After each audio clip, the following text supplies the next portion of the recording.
So after Keka, because Keka, I really love that movie, but it didn't make so much money in the Philippines. So the years after that, I had to make like horror and superhero movies, which I hated. No, not really hate, but I wasn't so happy about them.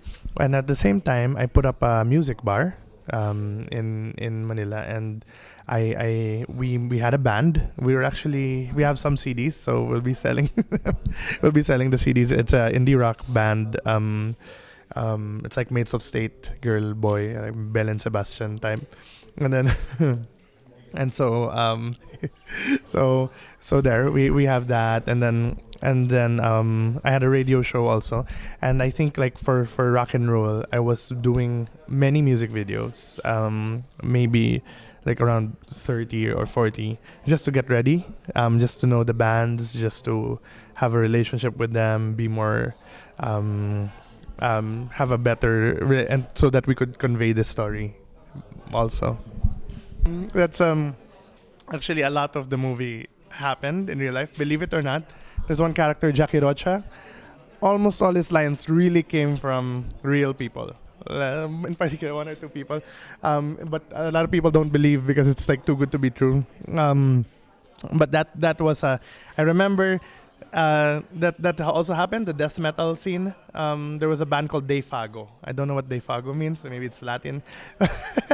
But they're like, this next song is we're De Fago. We don't have a chromatic tuner. This next song is called Satan, and it's like our father, Satan. So it really happened, and we were very shocked.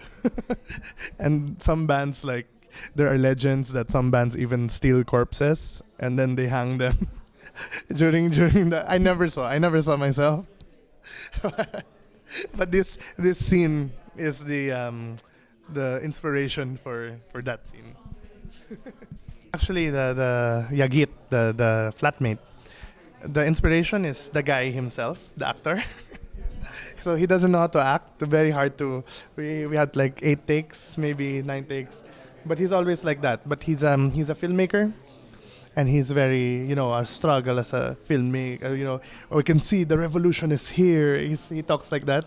So we based the character on him, and so we cast him also. And we cast and he knows many art friends, so that's why he's very in tune with that world. And then the music video director, I based him on someone, but the guy who plays him, the actor, based him on another guy also. So my view of this character was not to be gay, but this actor said, okay, I want to make it gay, and he made it very and it's nice. You can see the jamming between the actor, between me and the actor, where he did his own thing, and it was great. And he's like, oh, you don't know Miss Ansen, you're working with a modern master. He he really talks like that. So it was a lot of fun. I couldn't sleep last night because I was so afraid, like Italian audiences or European audiences wouldn't connect to the film. To be totally honest, I've been afraid because I've been submitting it to a lot of international festivals, and this is really the first one that got it. And so I was afraid it might be too local. It might be very too specific to the Philippine, and so I've always been afraid about later screening. Um, and so now that you said, I can breathe a little better, I think. So I'm glad. Thank you for telling me. Yeah, that's a great question. I think like even with my like Keka, it's even though it had nothing to do with music, it had a very strong rock music presence in the film. I think I I don't know. I'm probably the only filmmaker in the Philippines who really uses um, popular music to score his movies, because no producer wants to spend money to buy rights. They'll say, oh, let's just copy it. But so what I do is I go to the bands themselves, then I beg, "Okay, please let me use your film. I'll buy you beer." And so that's why it works for me. But I this whole movie, the first draft was February 2005. So it took me 5 years to make this film. It was quite a difficult process. So I promised myself the next movie would have nothing to do with music, or yeah, not be connected at all. But I think, like innately, as because I love music so much, I'm sure like maybe later on music will still find its way into my cinema, even though it's not might not be the subject. It might not be the subject, but it will always be like Cameron Crowe, like Scorsese. It will always be around, I think. Yeah.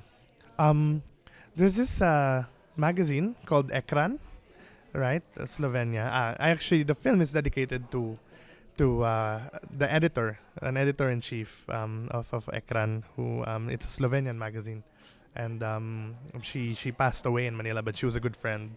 So this film was actually dedicated to her.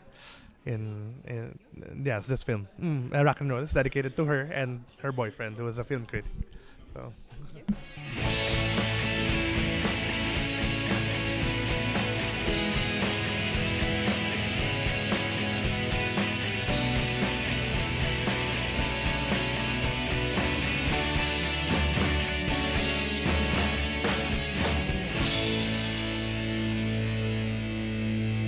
Sempre sorride. You're always smiling.